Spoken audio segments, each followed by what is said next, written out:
안녕하세요. 미더덕입니다. 오늘은 이렇게 완성된 단상자 디자인을 목업 이미지로 제작하는 것에 대해서 알려드리겠습니다. 이렇게 칼선이 있고 그래픽이 다 인쇄 작업을 하실 텐데요. 많은 패키지 디자인을 하고 있는 이제 실무자분들이 이것을 목업 이미지로 제작을 한다는 것은 그만큼 디자인의 설득력을 가지고 좀 더 디자인을 부각시키고 디자인을 설명할 수 있는 좋은 방법이기 때문에 목업 이미지를 제작하는 거 되게 중요한 부분이라고 생각을 합니다. 인쇄물이기 때문에 대부분 일러스트에서 작업을 할 거고요. 이제 목업 이미지는 포토샵에서 작업을 할 겁니다. 목업 이미지 사이즈는 저는 그냥 홈페이지에서 많이 쓰는 1024, 900, 800 높이의 300 dpi RGB로 작업을 하겠습니다.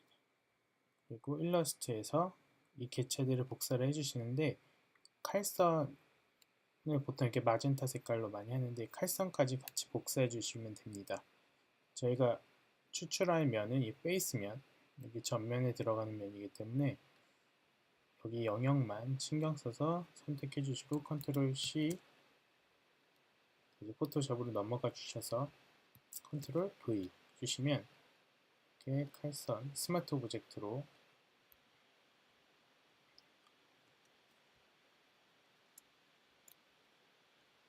이렇게 옮겨 주시고 스마트 오브젝트 선택할 건데 이 선택 영역들 칼선 안으로 글자를 선택을 해주신 다음에 칼선 끝까지 이 베이스면만 잡아줍니다.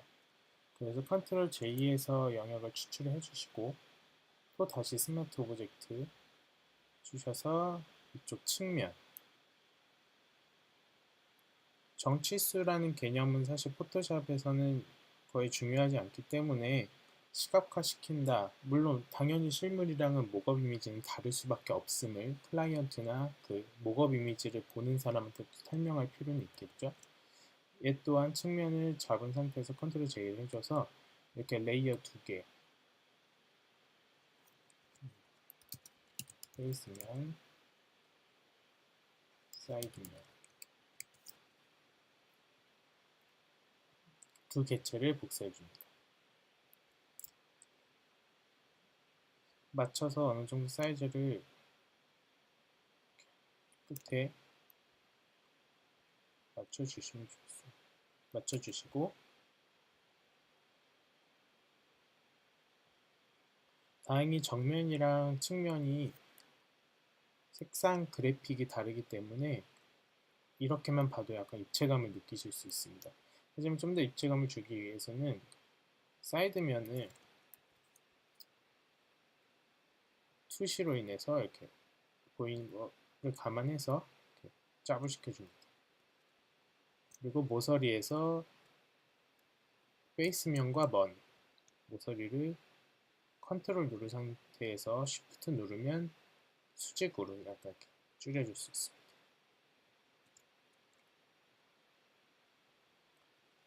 이렇게 해주시고 입체감을 좀 줘주시고 페이스면도 사실 이렇게 정면으로 드러나는 건 저희 눈도 약간 익숙치 않기 때문에 적당한 투시를 좀 넣어줘야 됩니다.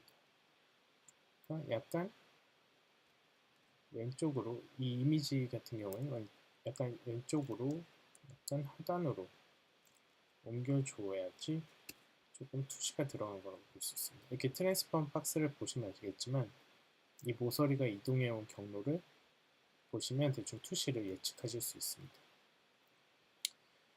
그리고 흰 제품의 경우 이렇게 흰 면이 좀 많은 제품의 경우 이렇게만 해서 끝내기에는 되게 부자연스럽게 느껴집니다. 이 디자인도 마찬가지긴 하지만 흰 제품은 더 그렇게 보일 겁니다. 그 이유는 실제로 출력하고 촬영된 백색 부분은 아무리 촬영을 하더라도 백색으로 보이지 않고 약간의 회색 톤을 가지고 있기 때문에 얘도 마찬가지로 커맨드 U를 하셔서 색상의 명도를 이미지의 명도를 약간 낮춰주는 게 중요합니다. 그렇게 크게는 막 낮춰주시면 안 되고요.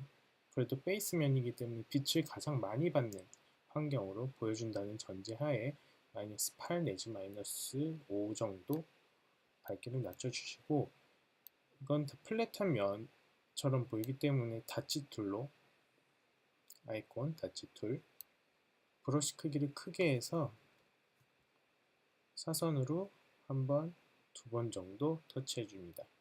제 컨텐츠에서 다루는 닷지, 번툴을 소개해 드릴 때마다 말씀드리는 거지만, 닷지와 번은 최대한 3번 내지 2번, 2번 내지 3번, 많은 터치가 안 들어가는 게 좀 더 자연스럽게 들어갑니다. 그 측면도 마찬가지로 선택해 주시고 커맨드 U 해주셔서 밝기를 맞춰주시면 좀 더 자연스러움을 느끼실 수 있습니다. 그리고 모든 제품도 그렇고 단상자도 그렇고 모서리가 이렇게 뾰족할 수가 없기 때문에 이 모서리를 이레이저로 지워주셔도 되고요. 저는 원본을 유지하기 위해서 레이어 마스크, 레이어 창 하단에 있는 레이어 마스크를 해주셔서 검은색 브러쉬로 모서리를 콕콕콕 눌러줄게요.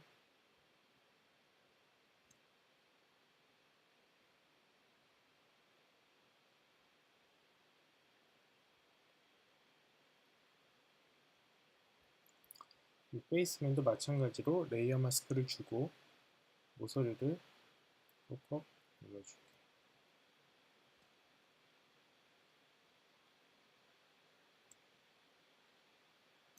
그리고 두 개체를 그룹화시켜요.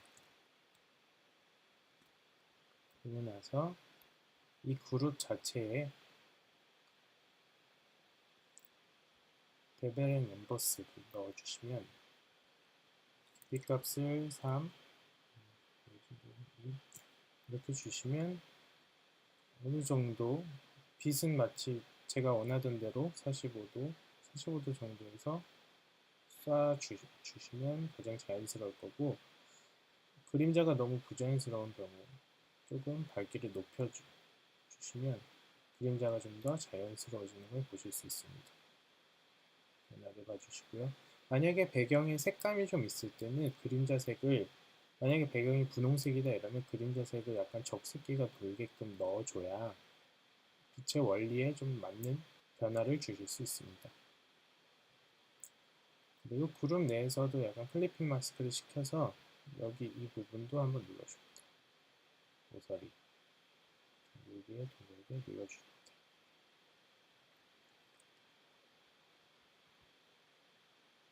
자, 이렇게 하면 사실상 박스를 3D 모델링에 쓰지 않고서도 이 정도 입체감을 주실 수 있습니다. 여기서도 조금 아쉬움이 있다면 사이드면에 번툴로 부분적으로 좀 어둡게 눌러주시고, 네. 실제로 이거는 측면과 전면, 페이스면의 디자인이 다르기 때문에 측면이 좀 극적으로 묘사가 된 부분이 있지만, 흰 제품이나 어두운 제품의 경우에는 하이라이트가 필요한 경우가 생깁니다. 하이라이트를 넣는 거에 대해서 한번 알려드릴게요. 새로운 레이어를 추가해 주시고 그럼 최상단 위에 올라가야 됩니다. 당연한 거지만 이제 하이라이트가 그렸는데 안 보여요 이런 약간 초보자분들이 계셔가지고,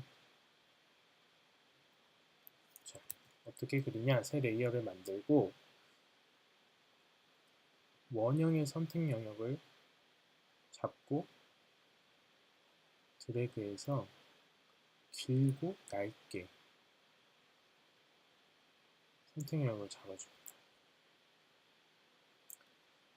그리고 흰색으로 여기 피커에 되어 있는 뒷색깔로 이 선택 영역을 채워줍니다. 네, 컨트롤, 델리트 키를 눌러주시면 이 색이 채워집니다. 제가 보기엔 좀 하이라이트라고 가기 뚱뚱하기 때문에 컨트롤 T를 해서 좀 더 예리하게 잡아줍니다.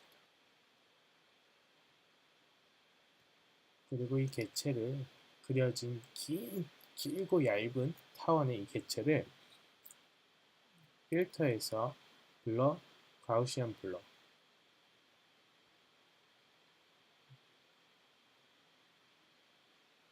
0.8 정도 픽셀로 얇게 해줍니다. 그리고 이 박스가 어두운 경우에는 오파시티를 좀 주셔야 좀 자연스러움을 느끼실 수도 있고, 이 밝기를 좀 낮추셔야 자연스러움을 느끼실 수도 있습니다. 여기는 약간 오파시티 80% 적용하고, 여기서도 클리핑 마스크.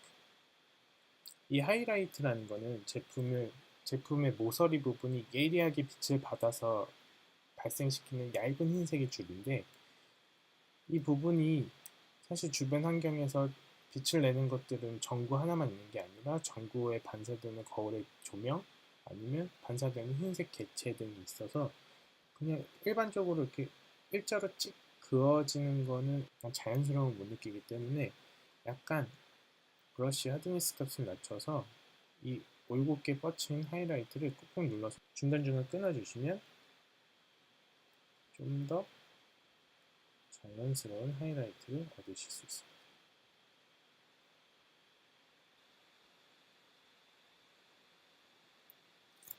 적용을 해주시면 됩니다.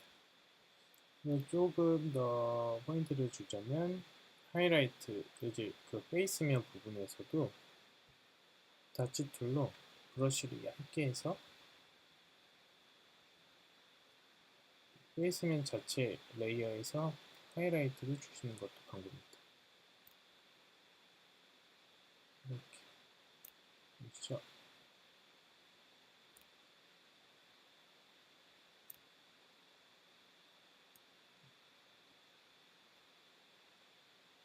주면 박스가 좀 자연스럽게 만들어지는 거 보실 수 있습니다. 그리고 해상도가 높은 이미지의 경우, 사실 저는 1024로 작업을 한 건데 이렇게 꽤 깨지는 이미지긴 하네요. 근데 만약에 해상도가 높은 이미지고 좀 더 자연스러움을 내고 싶다 이러면 페이스면이든 사이드면이든 필터에서 노이즈, 애드 노이즈를 해주셔서 노이즈를 보통 해상도가 높은 YD 2000 픽셀 정도는 3% 정도 주셔도 자연스럽지만 얘는 해상도가 낮으니 1% 정도 주셔도 조금 더 실사 같은 느낌을 기대하실 수 있습니다. 이렇게 해서 3D 모델링 없이 박스 목업하는 방법 모두 마치겠고, 다음에는 이 제품을 토대로 스튜디오를 구상하는, 그러니까 배경을 만들고 그림자를 만드는 것에 대해서 알려드리겠습니다.